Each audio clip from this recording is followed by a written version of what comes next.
చిన్న ప్రార్థన చేసుకొని మరి వాక్యంలోనికి వెళ్దాం. అందరు కళ్ళు మూసుకోండి. ప్రార్థన. పరిశుద్ధుడు అయిన తండ్రి, గొప్ప దేవుడా, మహోన్నతుడా, మీకే వందనాలయ్యా. ఈ ప్రత్యేక సమయంలో ఇదిగో తండ్రి, బిడ్డలందరి కొరకు ప్రార్థిస్తున్నాను అయ్యా. ఈ యొక్క రాత్రిగల సమయంలో ఇంతవరకు చక్కని పాటల్లో, ఆరాధనలో అయ్యా తండ్రి, కుటుంబాల కొరకు తండ్రి, మా దేశం, మా ప్రాంతం కొరకు మేము ప్రార్థించిన ప్రార్థనలు మీరు ఆలకించినందుకు వందనాలు. కొన్ని నిమిషాలు నీ వాక్యాన్ని మేము వినబోతూ ఉండగా మాతో మీరు ఉండండి. మీరు మాతో ఉండి మాట్లాడండి. నీ కృపతో నింపి ఆశీర్వదించి దీవించి మరి యేసు నామములో అడుగుచున్నాం తండ్రి, ఆమేన్. హల్లెలూయా. గట్టిగా దేవునికి స్తోత్రం చెప్దామండి. హల్లెలూయా. ప్రియమైనటువంటి దేవుని బిడ్డలారా, మరి రాత్రి గల సమయంలో కొన్ని నిమిషాలు మన దేవుని వాక్యం విందాం. మొదటి పేతురు పత్రిక 4వ అధ్యాయము 12వ వచనాన్ని మనం ఒకసారి చదువుకుందాం. ప్రియులారా, మిమ్మల్ని శోధించుటకు మీకు కలుగుచున్న అగ్ని వంటి మహాశ్రమలను గూర్చి మీకేదో వింత సంభవించినట్లు ఆశ్చర్యపడకండి. హల్లెలూయా. దేవునికి స్తోత్రం చెప్పండి.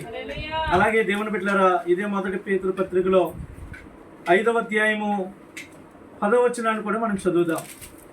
తన నిత్య మహిమకు క్రీస్తునందు మిమ్మల్ని పిలిచిన సర్వకృపానిధి యగు దేవుడు కొంచెం కాలము మీరు శ్రమపడిన పిమ్మట తానే మిమ్మును పూర్ణులుగా చేసి స్థిరపరిచి బలపరచును. దేవునికి స్తోత్రం చెప్పండి. గట్టిగా చెప్పండి. హల్లెలూయా. మా ఈరోజు మనం శ్రమలు అనేటటువంటి ఒక ప్రాముఖ్యమైనటువంటి మాటను మనం ధ్యానించబోతూ ఉన్నాం. శ్రమలు అనేది 2 విధాలుగా వస్తుంది. అమ్మ, ఎన్ని విధాలుగా? 2 కారణాలు బట్టి శ్రమలు వస్తుంది. ఒకటి, దేవుని మహిమ కొరకు.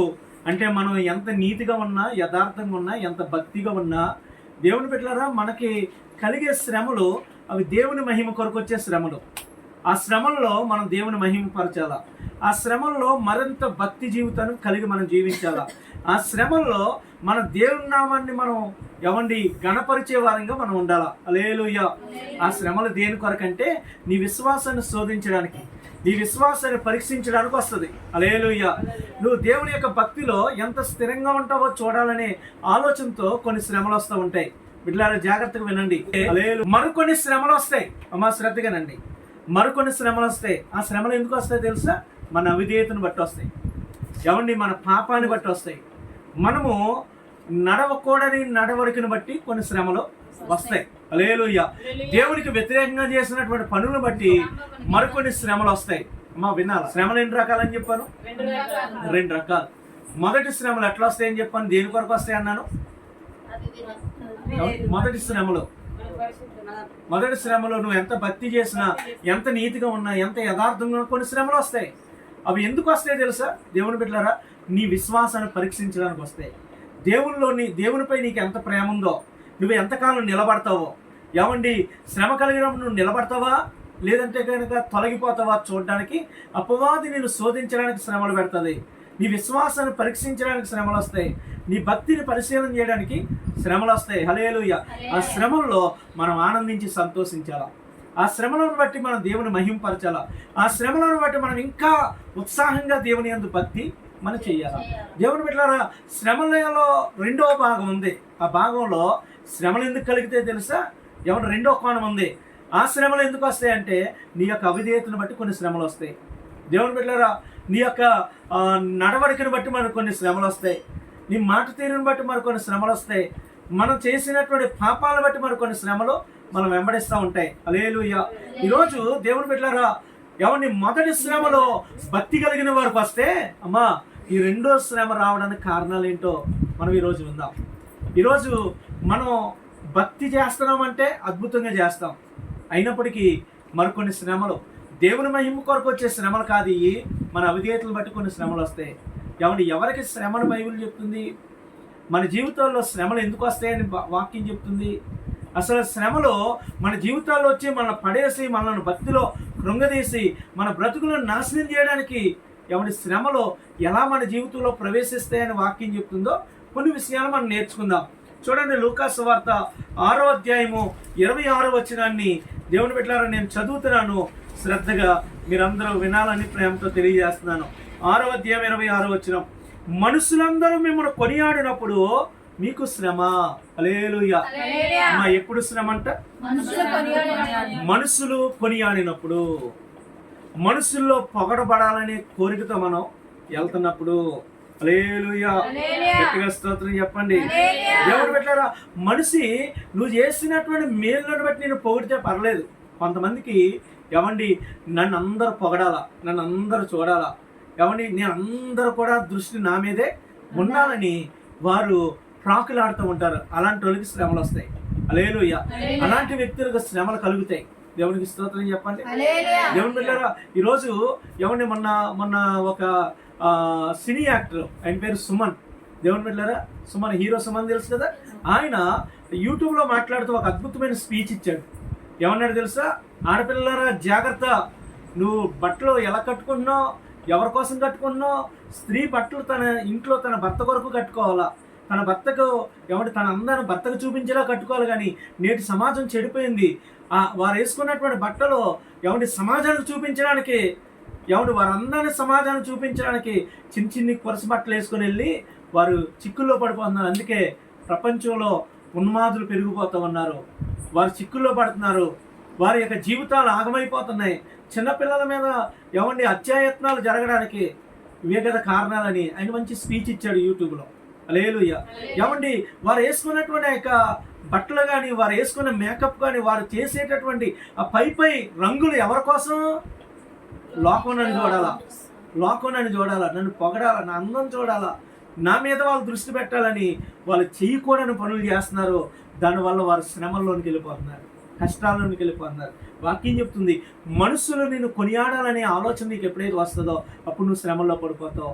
దేవుని బిడ్డలారా, ఒక ఆయన ఏమంటే ఒక ఏమంటారు అది ఆర్థిక తత్వవేత్త, ఆర్థిక శాస్త్రం ఎరిగినటువంటి ఒక ఆయన చెప్పాడు. దేవుని బిడ్డలారా, కుటుంబ సమస్యలు ఏమండి, కుటుంబంలో ఆర్థిక ఇబ్బందులు ఎప్పుడు వస్తాయో తెలుసా? ఏమండి కుటుంబంలో ఆర్థిక ఇబ్బందులు రావడానికి కారణం ఏంటి తెలుసా? దేవుని బిడ్డలారా, నీవు బ్రతకడానికి చాలా తక్కువ ఖర్చు అవుద్ది. నువ్వు బ్రతకాలంటే తక్కువ ఖర్చుతో బతకవచ్చు. కానీ నీకు వచ్చిన డబ్బు ఎప్పుడు సరిపోదో తెలుసా? నువ్వు నీలా బ్రతకాలనుకునే దానికన్నా పక్కోడిలా బ్రతకాలనుకుని ఎప్పుడైతే నీకు ఆలోచన కలిగిద్దో అప్పుడు నీకు వచ్చే ధనం సాలదు, నీకు వచ్చే జీతం సాలదు. హల్లెలూయా. బ్రతకడానికి కొంచెం సరిపోద్ది. కానీ పక్కోడితో ఎప్పుడైతే నువ్వు పోల్చుకుంటావో, పక్కోడిలాగా నేను ఉండాలి, పక్కోడు నన్ను చూడాలి, పక్కోడు నన్ను చూసి నన్ను పొగడాలి అనే ఆలోచన నీకు ఎప్పుడైతే వస్తుందో అప్పుడు నీకు వచ్చే ధనం సాలదు, సరిపోదు. అప్పులు చేయడానికి మొదలు పెడతావు. ఏమండి తిప్పల పడ్డతావు. ఇక దేవుని బిడ్డలారా స్తోత్రం చెప్పండి. హల్లెలూయా. అందుకే దేవుని బిడ్డ, నువ్వు పక్కన వాళ్ళ వైపు ఎప్పుడు నీ మనసు కట్టకూడదు. ఏమండి నన్ను ఆళ్ళ పొగడాలి, ఏళ్ళ పొగడాలి, ఆళ్ళ చూడాలి, ఏళ్ళ చూడాలనే ఆలోచన నీకు ఉండకూడదు. దేవునికి స్తోత్రం చెప్దామా? చెప్దామా? హల్లెలూయా. హల్లెలూయా. వాక్యం చెప్తుంది, మనుషులు మిమ్మల్ని కొనియాడినప్పుడు శ్రమ. ఏమన్నా మొదటేమో నన్ను చూడాలి, నా అందం చూడాలా, నన్ను ఏమండి నలుగురు కూడా అబ్బా నువ్వు సూపర్ డూపర్ అనుకోవాలా అనేది ఒక రకం. ఏమండి రెండోది ఏంటి? దేవుని బిడ్డలారా, వాళ్ళకిలా బ్రతకాలా, వాళ్ళు కట్టుకున్న బట్టలు కట్టుకోవాలా, వాళ్ళున్న విధంగా నేను ఉండాలా, వాళ్ళకి ఫ్రిడ్జ్ ఉందా నాకు ఉండాలా, వాళ్ళ మెల్లో చైన్ ఉందా నాకు ఉండాలా, ఏమండి వాడు కాస్ట్లీ బట్టలు వేసుకున్నా నేను కూడా వేసుకోవాలా. ఇదేం చేస్తుంది? నేను ఆర్థిక ఇబ్బందుల్లో నెట్టేస్తుంది, నీ కుటుంబాన్ని లేనిపోయిన అప్పుల్లో నెట్టేసి నేను తిప్పలు పెడుతుంది. హల్లెలూయా. స్తోత్రం చెప్దామా? మూడో రకంగా ఉంది. ఏమండి ఈ మనుషులు కొనియాడాలనే దాంట్లో మూడో కోణం కూడా ఉంది. ఏంటి తెలుసా? మూడోది, మన ఇష్టాన్ని చంపుకొని, మనకు నచ్చిన దాన్ని చంపుకొని ఆడేమనుకుంటాడో ఈడేమనుకుంటాడో, ఏమండి ఇది చేస్తే కనుక వాడు ఎట్లా మాట్లాడుకుంటాడు నా కోసం, ఇది వాళ్ళలో పేరు తెచ్చుకోవడానికి నిన్ను నువ్వు చంపేసుకోవడం. హల్లెలూయా. అర్థమవుతుందండి? అర్థమైందా? ఎగ్జాంపుల్ అండి. ఎందుకు ఈ ఎగ్జాంపుల్? అనేకులకి యేసుప్రభు అంటే ఇష్టమే, కానీ ఎందుకు రారా తెలుసా? అమ్మో నేను చర్చికి వెళ్తే వాడు ఏమనుకుంటారో, నేను చర్చికి వెళ్తే నా బంధువులు ఏమనుకుంటారో, నేను మందిరానికి వెళ్తే వాళ్ళు ఏమనుకుంటున్నారు, నువ్వు దిగిపోయావా, నువ్వు దిగేవా అంటారేమో. ఎవరి కోసం ఇది? మనుషుల కోసం. అందుకే ఇక్కడ మాట్లాడుతున్నాడు, మనుషులు మిమ్మల్ని కొనియాడబడాలని, మనుషుల్లో కొనియాడబడాలనే ఆలోచన నీకు ఎప్పుడైతే వస్తుందో అది నిన్ను శ్రమల పాలు చేస్తుంది. ఎందుకో తెలుసా? మనిషి అనేవాడు నీ అవసరాన్ని తీర్చలేడు, మనిషి అనేవాడు నేను బాగు చేయలేడు, మనిషి అనేవాడు దేవుని బిడ్డలారా ఏ మనిషి కూడా నిన్ను రక్షించలేడు. నువ్వు ఎప్పుడైతే వారి సంతోషం కోసం నువ్వు పరుగులెత్తాలనుకుంటావో అప్పుడు నువ్వు శ్రమల పాలైపోతావు, నీ కుటుంబం శ్రమల్లోకి వెళ్ళిపోద్ది, నీ కుటుంబం కష్టాల్లోకి వెళ్ళిపోద్ది. హల్లెలూయా. నేను ఎప్పుడు ఒకటే మాట చెప్తాను బిడ్డలారా, ఎప్పుడు ఒకటే మాట. ఏమన్నా నా సిద్ధాంతం ఇది, నేను బాగా స్ట్రాంగ్ అయిన సిద్ధాంతం ఇది. నువ్వు సమస్యలు ఉన్నప్పుడు ఎవడొచ్చి నీకు రూపాయి ఇవ్వలేనప్పుడు, నువ్వు బాగున్నప్పుడు వాడు ఆలోచన ప్రకారం నువ్వు ఎందుకు నడవాలా? వాడికి నచ్చే విధంగా నువ్వు ఎందుకు ఉండాలా? నువ్వు ఆపదలు ఉన్నావు, నువ్వు బాధలు ఉన్నావు, ఎవడన్నా వచ్చి అమ్మా నీ కుటుంబం చాలా ఆపదలు ఉంది కదా, ఇవి 10,000 రూపాయలు ఉంచుకొని ఈ నెల మీరు గడపండి అని ఎవడన్నా వచ్చి సాయం చేస్తాడా? మరి చేయలేనప్పుడు వాడు ఏదో అనుకుంటే నీకెందుకు? దేవుని విషయంలో వాడు ఏదో అంటే నీకేంది బాధ? హల్లెలూయా, స్తోత్రం చెప్పండి. నువ్వు మంచి మార్గంలో నడుస్తున్నప్పుడు 100 మంది 100 రకాలుగా మాట్లాడతారు. దేవుని బిడ్డలారా, వారి వైపు చూసి నువ్వు ప్రభువు చిత్తం నుంచి పక్కకి వెళ్ళకూడదు, అది నిన్ను శ్రమల్లోనికి నెట్టేస్తుంది. జాగ్రత్త. దేవునికి స్తోత్రం చెప్తామా? హల్లెలూయా. రెండో మాటను జ్ఞాపకం చేసుకుందాం. లూకాసు వార్త 17వ అధ్యాయము 1వ వచనం, రెండవ మాటను చెప్తున్నాను.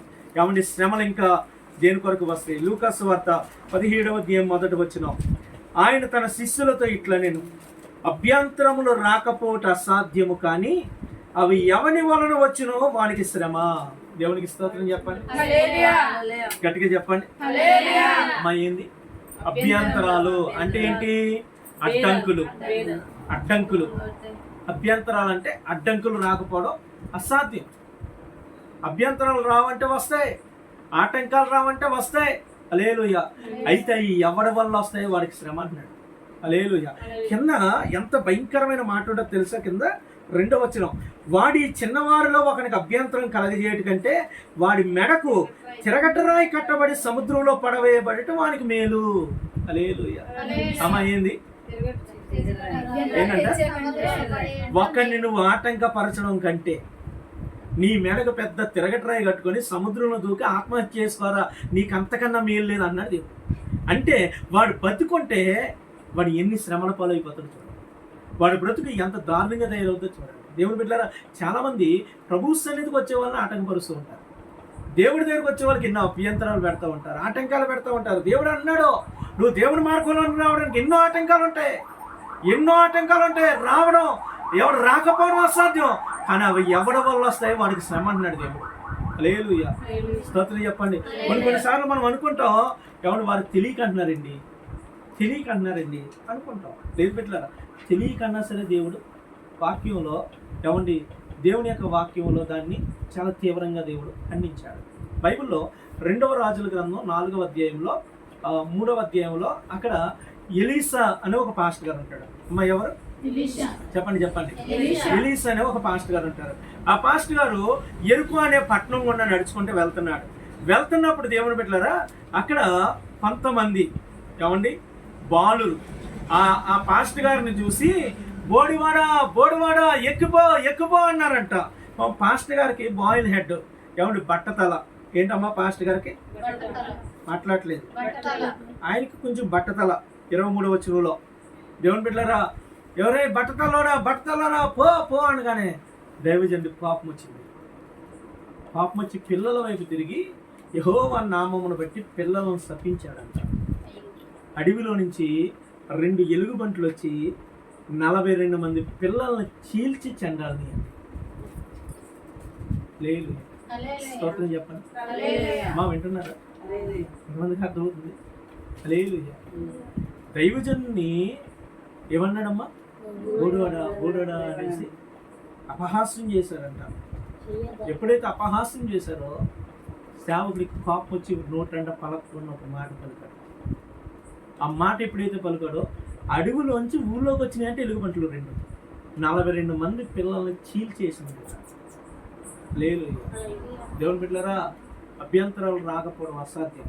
అది మనం తెలిసి చేసామా తెలియక చేసామా అనే తర్వాత మాట. దానివల్ల నీ మీదకి శ్రమ వస్తుంది, దానివల్ల నీ మీదకి కష్టం వస్తుంది. హల్లెలూయా. కాబట్టి దేవుని బిడ్డలారా, ఎవరిని కూడా ఆటంక పెట్టకూడదు, ఏ ఒక్కరిని కూడా అభ్యంతరపరచకూడదు. హల్లెలూయా. గట్టిగా స్తోత్రం చెప్దామండి, గంభీరంగా దేవుని స్తుతిద్దామా. దేవుని బిడ్డలారా, ఈ రోజుల్లో చాలా మంది అనేక మంది దేవుని దగ్గరికి వచ్చే వాళ్ళని ఏమండి వారు ఎన్నో రకాలుగా ఆటంకపరుస్తూ ఉన్నారు, ఎన్నో రకాలుగా ఇబ్బందులకు గురి చేయాలని చూస్తున్నారు.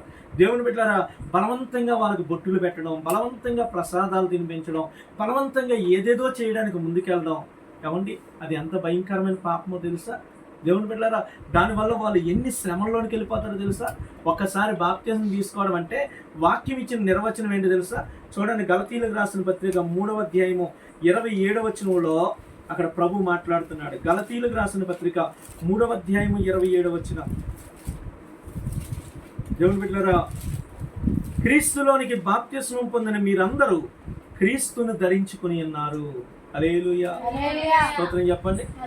అమ్మా, బాప్తిస్మం పొందిన వాళ్ళు ఏం ధరించుకున్నారంట? మాట్లాడలేదు. ఎవరిని? యేసయ్యను. క్రీస్తు అనగా మెస్సియా, దేవుని కుమారుడు, దేవుడు. హల్లెలూయా, ఆయనను ధరించుకున్నాం. బాప్తిస్మం పొందిన వాళ్ళ ఒంటి మీద యేసయ్య ఉన్నాడు, ఆయనే ఒక వస్త్రంలో ఉన్నాడు. ఈరోజు మన సహోదరులు చాలామంది దేవుని బిడ్డలారా, ఏమండి మాలలు వేసుకుంటూ ఉంటారు. వారి భక్తి జీవితంలో భవానీ మాలని, లేకపోతే అయ్యప్ప మాలని, లేకపోతే శివమాలని, లేకపోతే కనుక ఇంకా కొన్ని మాలలు ఉంటాయి కదా, అవి వేసుకుంటూ ఉంటారు. అవి వేసుకున్నప్పుడు వాళ్ళని ఎంత రెస్పెక్ట్గా చూస్తారు, అవి వేసుకున్నప్పుడు వాళ్ళని ఎంతగా గౌరవిస్తారండి. హల్లెలూయా, అవి వేసుకున్నటువంటి వారిని ఎంత, ఏమండి వాళ్ళ ఇంట్లో వల్లే సొంత భార్యే స్వామి అని పిలుస్తుంది.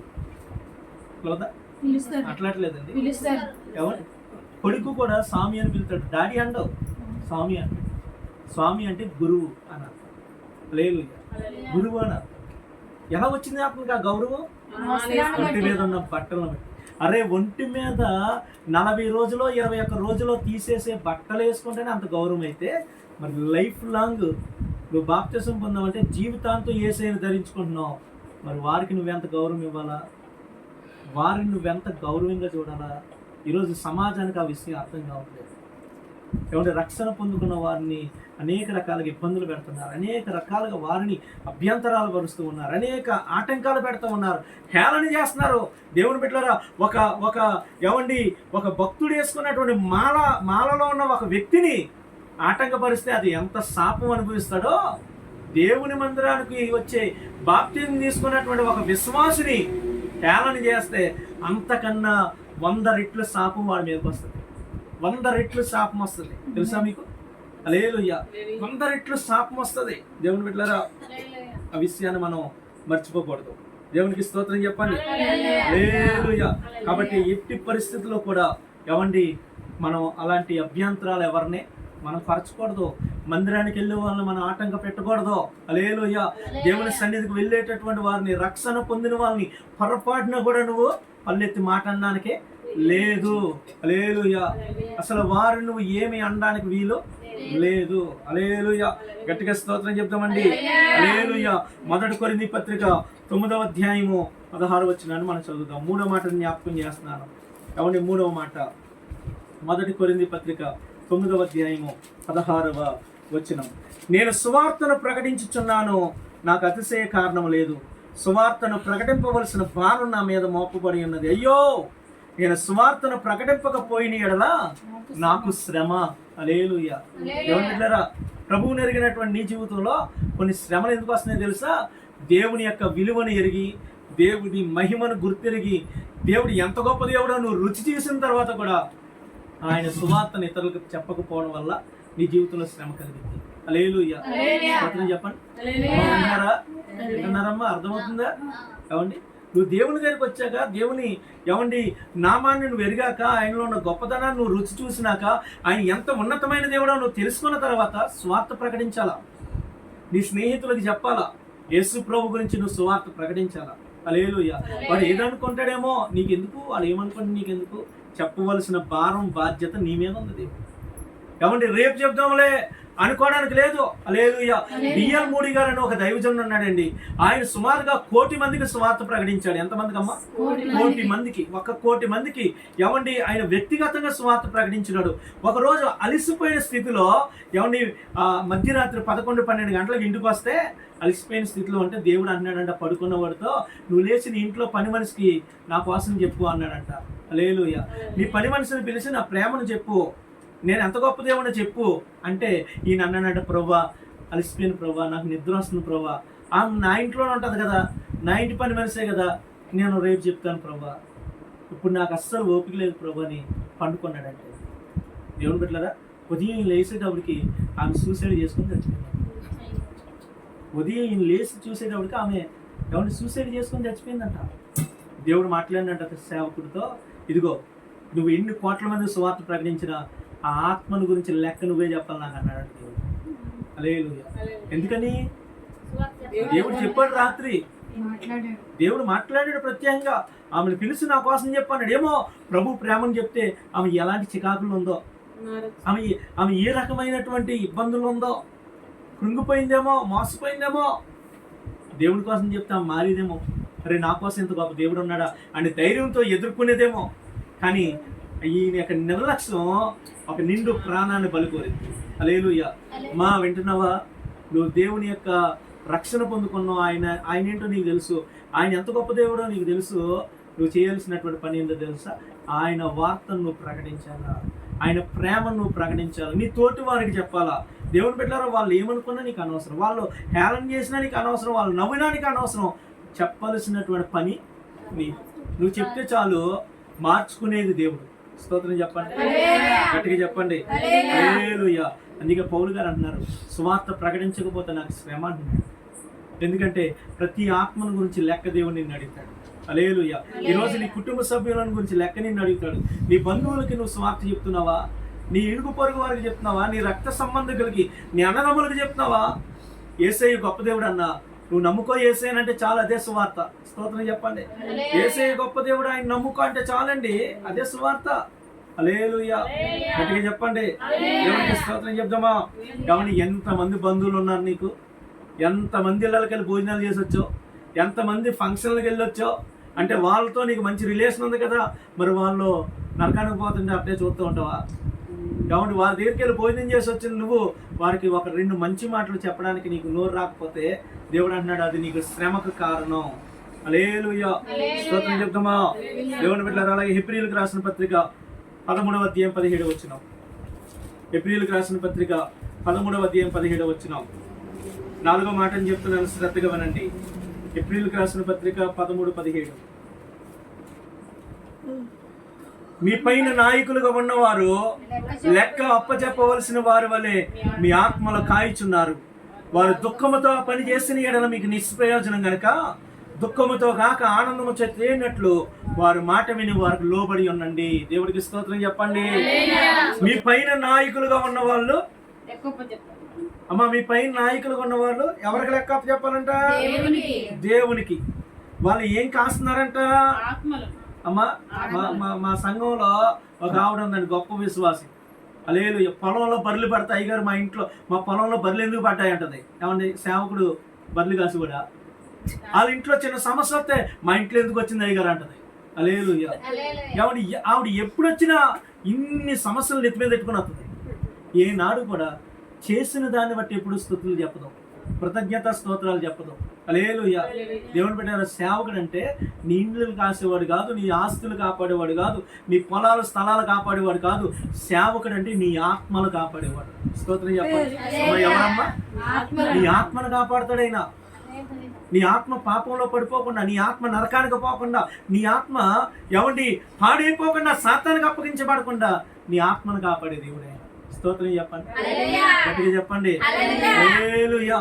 కాబట్టి దేవుని బిడ్డలారా, నీ ఆత్మ నరకానికి పోకుండా ఉండడానికి నీ దైవజనుడు నిన్ను గద్దిస్తాడు, నీ దైవజనుడు నిన్ను సరిచేస్తాడు, నీ దైవజనుడు ఎవరిని నిన్ను హెచ్చరిస్తాడో నువ్వు ఆ దైవజనుడి యొక్క మాట వినాలి, కానీ వారిని దుఃఖ పెట్టకూడదని వాక్యంలో రాయబడి. ప్రభు స్తోత్రం చెప్పండి, గట్టిగా చెప్పండి. వారి దుఃఖముతో నీ సంఘంలో పని చేయకూడదు. అమ్మా వింటున్నావా? వారి దుఃఖముతో నీవున్న నీ సంఘంలో నీ సేవకుడు కన్నీళ్ళు కాలిస్తే అది నీకు మేలు కాదు, అది నీకు శాపం, అది నీకు దుఃఖం, అది నీకు కీడు. హల్లెలూయా. అది నీకు శ్రమ. హల్లెలూయా. ఏ విషయంలో కూడా నీ సేవకుడు నీ సంఘంలో కన్నీళ్ళు కార్చడానికి వీల్లేదు. స్తోత్రం చెప్పండి. హల్లెలూయా. దేవుని బిడ్డలారా, అది ఏమండి ఆర్థికంగా కావచ్చు, లేదంటే ఆత్మీయంగా కావచ్చు, లేదంటే మరే విషయాల్లో కావచ్చు నీ సేవకుని నువ్వు దుఃఖపెట్టడానికి వీలు లేదు. వాక్యం చెప్తుంది అలా నీ సేవకుడు నీ సంఘంలో సేవ చేస్తే అది నీకు ప్రయోజనము కాదు. ప్రభుకి స్తోత్రం చెప్దామా. మొదటిది మనుషులతో కొనియాడబడాలని దేవునికి దూరం అయిపోతే అది నీకు శ్రమ. రెండోది అభ్యంతరాలు కలగజేస్తే గనక కాబట్టి దానివల్ల వచ్చే శ్రమ ఎంత భయంకరమైందో అది నువ్వు తట్టుకోవడం కన్నా సూసైడ్ చేసుకొని చచ్చిపోవడం బెటరా అన్నాడు దేవుడు. హల్లెలూయా. మూడవది సువార్త ప్రకటించకపోతే అది నీకు శ్రమ. రేపొద్దున దేవుడు నిన్ను తీర్పులో లెక్క అడుగుతాడు. హల్లెలూయా. ఇదిగో నీ సంఘ కాపరి నీ సంఘంలో సంతోషంగా సేవ చేస్తున్నాడా, దుఃఖపడుకుంటూ సేవ చేస్తున్నాడా, కడుపు మార్చుకుంటూ సేవ చేస్తున్నాడా? దేవుని బిడ్డలారా, నీ సేవకుడు నీ సంఘంలో ఎవండి కన్నీటితో సేవ చేస్తున్నాడు అనేది నువ్వు చాలా జాగ్రత్తగా గమనించుకోవాలా. ఆయన మాట నువ్వు వినాలా, నీ సేవకుడి మాటకు నువ్వు లోబడాలా. ప్రభుకి స్తోత్రం చెప్పండి, గట్టిగా చెప్పండి. హల్లెలూయా. యెషయా గ్రంథం 5వ అధ్యాయంలో ఎవండి మరొక మాటను మనం జ్ఞాపకం చేసుకుందాం. యెషయా గ్రంథము 5వ అధ్యాయం ఒకసారి చూడండి, 23వ వచనం అనుకుంటాను. యెషయా గ్రంథము 5వ అధ్యాయము 20వ వచనం. కీడు మేలనియు మేలు కీడనియు చెప్పుకొని చీకటి వెలుగనియు వెలుగు చీకటనియు ఎంచుకొని వారికి శ్రమ. హల్లెలూయా. అమ్మా విన్నారా? ఎవరు? కీడు మేలనియు మేలు కీడనియు చెప్పుకొని చీకటి వెలుగని వెలుగు చీకటని ఎంచుకొని వారికి శ్రమ. హల్లెలూయా. కొన్నిసార్లు బైబిల్లో ఆదికాండం 1వ అధ్యాయం చదివితే దేవుడు ఏమండి ఉదయం అస్తమయం కలగా ఒక దినం ఆయన అది మంచిదని దేవుడు ఏమండి 7 దినాలను దేవుడు మంచి అన్నాడా చెడ్డ అన్నాడా? మంచిది అన్నాడు, చెడ్డది అనలేదు. మరి నీకెందుకు మంగళవారం మంచిది కాదంటున్నావు? నీకెందుకు ఏమన్నా ఆడపిల్ల అత్తారింటికి వెళ్ళిన శుక్రవారం మంచిది కాదని ఎందుకు అంటున్నావు? దేవుని పిల్లరా, ఏమంటే పౌర్ణమి మంచిది కాదంటావు, అమావాస్య మంచిది కాదంటావు. హల్లెలూయా. ఎందుకని? వాక్యం చెప్తుంది దేవుడు మంచిది అన్నదాన్ని నువ్వు కీడు అంటున్నావు అంటే, అది చెడ్డది అంటున్నావు అంటే దానివల్ల నువ్వు శ్రమల పాలవుతావు. హల్లెలూయా. ఏమండి దేవుడు మన సౌలభ్యం కొరకు చక్కని ఏమన్నా భూభాగాన్ని ఇస్తే ఇది అక్కడ అది ఉండకూడదు, ఇక్కడ ఉండకూడదు, ఇది ఎక్కడ ఉంటే కీడు, అది ఎక్కడ ఉంటే కీడని వాస్తవం అనే దాన్ని పట్టుకొని నువ్వు వేలబడుతూ ఎందుకు దేవుడు మంచిది అన్నదాన్ని నువ్వు చెడ్డదంటున్నావు? దేవుడు భూభాగంను చూసినప్పుడు అది మంచిదిగా కనబడిందంట. దేవునికి స్తోత్రం చెప్పండి. హల్లెలూయా. దేవుడు మంచిది అన్నదాన్ని నువ్వు ఎందుకు కీడన్నావు, ఎందుకు చెడ్డదన్నావు? దానివల్ల నీకు శ్రమ. బిడ్డ వినండి. ఇక్కడ అదే అంటున్నాడు దేవుడు, కీడు మేలని మేలు కీడని చీకటి వెలుగని వెలుగు చీకటని చెప్పుకునే వానికి శ్రమ. హల్లెలూయా. దానివల్ల నువ్వు శ్రమల పాలవుతావు, దానివల్ల నువ్వు కష్టాల పాలవుతావు. హల్లెలూయా. గట్టిగా దేవునికి స్తోత్రం చెప్పమండి. దేవుని బిడ్డలారా, మనం రీసెంట్గా ఏమండి ఎక్కడది మన జాన్ వెస్లీ అన్న వాళ్ళ ఫ్రెండ్ ఎవరో ఏమండి ఆయనకి సుమారుగా ఒక 17 ఎకరాల తోట ఉందంట. 17 ఎకరాల తోట జాగ్రత్తగానండి. ఈ చివరి నుంచి ఆ చివరి దాకా గోడ కట్టించుకున్నాడంట. 17 ఎకరాల తోటకి గోడ కట్టించుకుంటే ఏమండి ఆ తోట సరిగ్గా పండట్లేదని ఒక వాస్తు చెప్పి ఆయన తీసుకొస్తే ఆయన అన్నాడంట, అమ్మా వినండి, ఆ వాస్తు చెప్పి ఆయన అన్నాడంట, ఇదిగో ఈ గోడ ఎక్కడ ఉండకూడదు, ఇది నీకు మంచిది కాదు, తీసే అన్నాడంట. అమ్మ 17 ఎకరాల్లో ఈ చివరి నుంచి ఆ చివరి దాకా ఉన్న గోడ నీకు మంచిదిగా తీసే అన్నాడంట. హల్లెలూయా. పాపం తీస్తాడు, అయినా పంట పండకపోతుంటే ఇంకో వాస్తు చెప్పని తీసుకొస్తే ముందు కట్టింది వాస్తు ప్రకారం కట్టుకున్నాడంట. రెండో వచ్చిన వాడు అన్నాడంటే ఇది వండుకోవడం తీసేయండి అన్నాడంట. మూడో ఆయన వచ్చాడంటే ఎవరినాడు తీయమన్నది మళ్ళీ కట్టు అన్నాడంట. హల్లెలూయా. మళ్ళీ కట్టంటే అది ఏమన్నా 400 గజాల 200 గజాల కడతానికి 17 ఎకరాలు. ఏమండి అసలే తోట పండట్లేదురా బాబు అంటే పడగొడతాం ఖర్చు, కట్టడం. హల్లెలూయా. విన్నారు దేవుని బిడ్డలారా? దేవుడు ఏదైతే మంచిదని చెప్పాడో దాన్ని నువ్వు చెడ్డగా ఆలోచించకూడదు, కీడుగా ఆలోచించకూడదు. దానివల్ల నీకు శ్రమలు కలుగుతాయి. ప్రభుకి స్తోత్రం చెప్పాలి. హల్లెలూయా. చివరి మాటను చెప్పిన వాక్యాన్ని ముగిస్తాను. హబక్కూకు గ్రంథం 2:17. హబక్కూకు గ్రంథం 2వ అధ్యాయం 17 వచనం చివరి మాట. ఇంకా మనకి శ్రమలు ఎందుకు కలుగుతాయి? చివరి మాట చదవండి. హబక్కూకు 2వ అధ్యాయము 17 వచనం. దేవుని బిడ్డలారా 11వ వచనం 9 నుంచి చదువుదామా? హబక్కూకు గ్రంథము 2వ అధ్యాయం 9వ వచనం నుంచి చదువుతున్నాను చూడండి. తనకు అపాయం రాకున్నట్లు తన నివాసమును బలపరుచుకొని తన ఇంటి వారి కొరకే అన్యాయముగా లాభము సంపాదించుకునే వారికి శ్రమ. హల్లెలూయా. అమ్మా ఏంటంట? అన్యాయముగా లాభం సంపాదించే వారికి శ్రమ. హల్లెలూయా. ఏమంటే దేవుని బిడ్డలారా జాగ్రత్తగా వినండి. మనం చేసే ప్రతి పనిలో న్యాయబద్ధంగా మనం నడవాలి. హల్లెలూయా. మనం న్యాయబద్ధంగా వెళ్తే కనుక అది మనకు ఆశీర్వాదం. అన్యాయంగా మనం సంపాదించాలనుకుంటే అది మనకి శ్రమకు కారణం అయిపోతుంది. హల్లెలూయా. మనం చేసే ప్రతి పనిలో కూడా దేవుడు ఏమన్నాడు తెలుసా? ఇదిగో సరిహద్దురాలు జరపడం అంటే, సరిహద్దురాలు జరిపేవాడు అంటే నాకు అసహ్యం అన్నాడు దేవుడు. హల్లెలూయా. స్తోత్రం చెప్పండి. కొంతమంది ఏమండి ఇంటికి ఇల్లు కింద ఉంటది, నువ్వు చాలా మంది జనములను నాశనం చేయొచ్చు, నీ మీద నీవే నేరస్థాపన చేసుకున్నావు, నీ దురాలోచన వల్ల నీ ఇంటిలోని వారికి అవమానం తెచ్చి ఉన్నావు. 9వ వచనంలో ఇంటి వారి కొరకే అన్యాయంగా ఇంటికి ఇల్లు కలుపుకుంటున్నావు అని వాక్యంలో రాయబడింది. హల్లెలూయా. చాలా మంది దేవుని బిడ్డలారా ఏమండి వారి ఇల్లు వారికి సాలదు, పక్కనోడి ఇల్లు కూడా పాపం రాంబాబు అన్నప్పుడు అదే కదా ఇబ్బంది. హల్లెలూయా. ఆయన అందుకే కదా బయట ఉంటా. ఏమండి దేవుని బిడ్డలారా అలాంటి వారికి శ్రమ. ఒకవేళ ప్రస్తుతం బాగుండొచ్చు, రేపటి దినాన్న ఆ శ్రమల నుంచి తప్పించబడలేరు. హల్లెలూయా. గట్టిగా దేవునికి స్తోత్రం చెప్పండి. సరిహద్దురాలు జరిపే వాళ్ళకి శ్రమ అండి. హల్లెలూయా. కొంతమంది ఏమండి అన్యాయంగా వడ్డీ వ్యాపారం చేస్తారు, వాళ్ళకి శ్రమ. వాక్యం చెప్తుంది ఇదిగో తాకట్టు పెట్టబడినటువంటి వస్తువు రేపటి దినం వరకు నీ దగ్గర ఉండకూడదు, వారికి ఇచ్చే అన్నాడు దేవుడు. హల్లెలూయా. ఏమండి నువ్వు అనేక మందిని నాశనం చేయడానికి నువ్వు వడ్డీ పుచ్చుకొనచ్చు, వారిని ఏడిపిస్తున్నావు, నీకు శ్రమ అన్నాడు యెహెజ్కేలు గ్రంథంలో దేవుడు. దేవునికి స్తోత్రం చెప్పండి. దేవుని బిడ్డలారా మనం చేసే ప్రతి పనిలో న్యాయబద్ధంగా మనం ముందుకెళ్తే అది మనకు ఆశీర్వాదం. మనం వ్యాపారం చేసినా, ఉద్యోగం చేసినా, వ్యవసాయం చేసినా, ఏమండి లేదా చిన్నపాటి ఇంట్లో ఉండి చిన్న పని చేసుకున్నా అది న్యాయబద్ధంగా చేయబడినప్పుడు మనకు ఆశీర్వాదం. హల్లెలూయా. దేవుని బిడ్డలారా మనం శ్రమలకు పాలవడానికి కారణం ఏంటో మనం గుర్తెరిగితే అది మనకి దీవెన. ఏమంటే మన ఊర్లోనే దేవుని బిడ్డలారా నేను ధైర్యంగా చెప్తున్నాను, ఎందుకంటే ఏమండి మన నయమి తల్లి, ఎవరు మన మంద మొత్తమ్మ తల్లి. హల్లెలూయా. ఆమె నేను రాకముందు భయంకరమైన వడ్డీ వ్యాపారం చేశాను, భయంకరమైన వడ్డీ వ్యాపారం. హల్లెలూయా. కాబట్టి మన ఖాళీ అంతటికి తెలుసు. ఆవిడ స్వయంగా ఏమండి మన ఉపేంద్రను వాళ్ళ ఇంట్లో నేను అమ్మా పాపం చేయొద్దు అనే వాక్యం చెప్తూ వడ్డీ వ్యాపారం పాపం అని నేను చెప్పగానే ఆవిడ లేచి ఒప్పుకొని సాక్ష్యం చెప్పింది. ఒప్పుకుందే, అయ్యగారు నాకు తెలియదండి వడ్డీ వ్యాపారం చేస్తే పాపం అని నాకు తెలియదండి. ఇప్పుడు దాకా నేను అనేక మందికి వడ్డీలకు ఇచ్చి వాళ్ళ దగ్గర నుంచి నేను 10,000 ఇస్తే 30,000 కూడా నేను వడ్డీ కట్టించుకున్నానండి. డైరెక్ట్గా చెప్పిందండి. చెప్పి అయ్యా దీనివల్ల ఇంత శాపం వస్తుందని నాకు తెలియదు అయ్యగారు, ఈ రోజు నుంచి నేను ఎవరి దగ్గర వడ్డీ తీసుకోను, ఇప్పుడు దాకా నాకు ఇవ్వాల్సిన అసలు నాకు ఇస్తే చాలు, నేను తీసుకోను అయ్యగారని వదిలేసుకుంది. కొంతమంది దగ్గరికి వెళ్ళి డైరెక్ట్గా చెప్పింది, అమ్మా ఇదిగో ఇప్పుడు దాకా నాకు కట్టించాలు, ఇంకొన్న వడ్డీ అంతా నేను వదిలేస్తున్నాను, నా అసలు నాకు ఇయ్యని అస్సలు వరకే తీసుకుంది.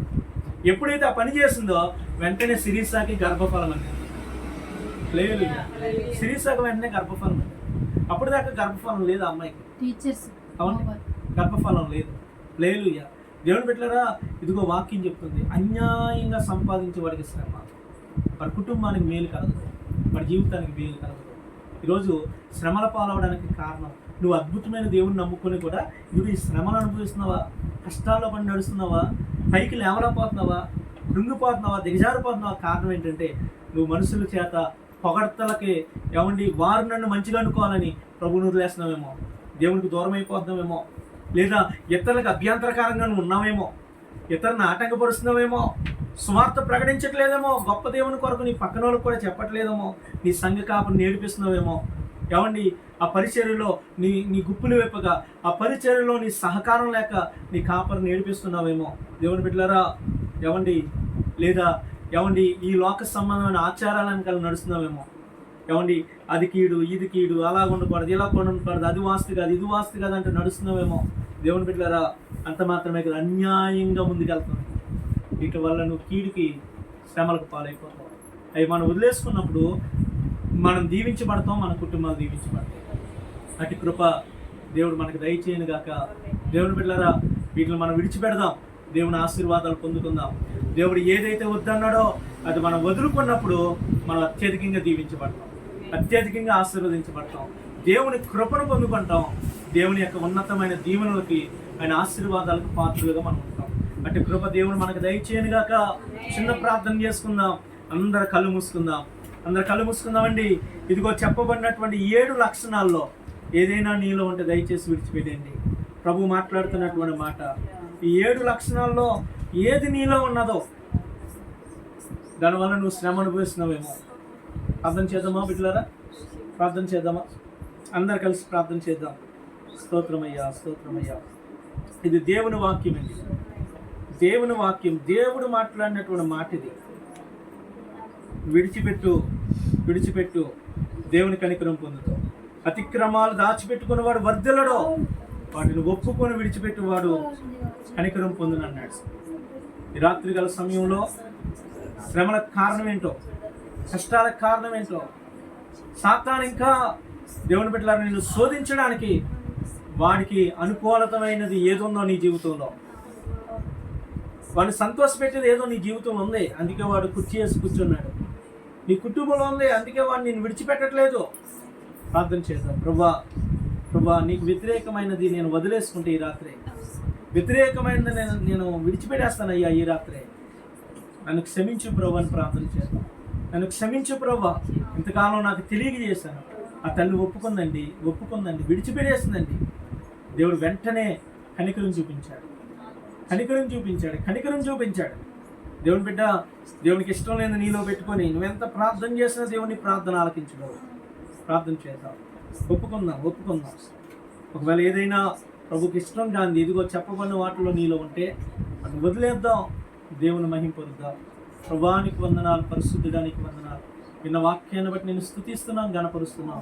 అయ్యా మా జీవితంలో అయ్యా శ్రమలు, కష్టాలు, ఇబ్బందులు మా జీవితంలో ఎక్కువైపోయి ఇంకా మమ్మల్ని కృంగదీస్తున్నాయంటే, మా ప్రార్థనని సన్నిధికి రాకుండా అడ్డుపడుతున్నాయంటే అయ్యా దానికి కారణం ఇదిగో మాలో ఉన్న అవిధేయత, మా నడవడిక, మా ప్రవర్తన, మా ఆలోచన విధానం, మా మాట తీరు. అయ్యా తండ్రి, నీకు వ్యతిరేకంగా మేము చేసినటువంటి ఈ పనులే అయ్యా, వీటిని మేము ఒప్పుకుంటున్నామయ్యా, విడిచిపెడుతున్నామయ్యా. మా జీవితంలో ఇంకా అనేకమైన విషయాలు ఉన్నాయి, వాటిలో ఏది కూడా అయ్యా మేము తండ్రి కలిగి అయ్యా ఇంకా ముందు మేము జీవించకుండా నీకు ఇష్టలుగా మేము బ్రతకడానికి మాకు సహాయం చేయండి. నీకు ఇష్టమైన జీవితాలు మాకు దయచేయండి. తోడుగా నీడగా ఉండి నడిపించండి. ఆల్రెడీ ప్రేయర్లో ఇంతవరకు తండ్రి అయ్యా బిడ్డలు ఎంతవరకు ప్రార్థించారు, స్తుతించారు, ఆరాధించారు.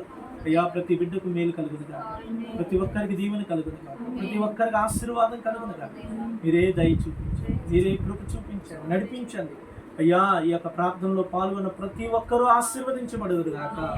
అటు కృప బిడ్డలకు కలుగును గాక, మేలు కలుగును గాక, ప్రతి ప్రార్థన అవసరానికి జవాబు కలుగును గాక.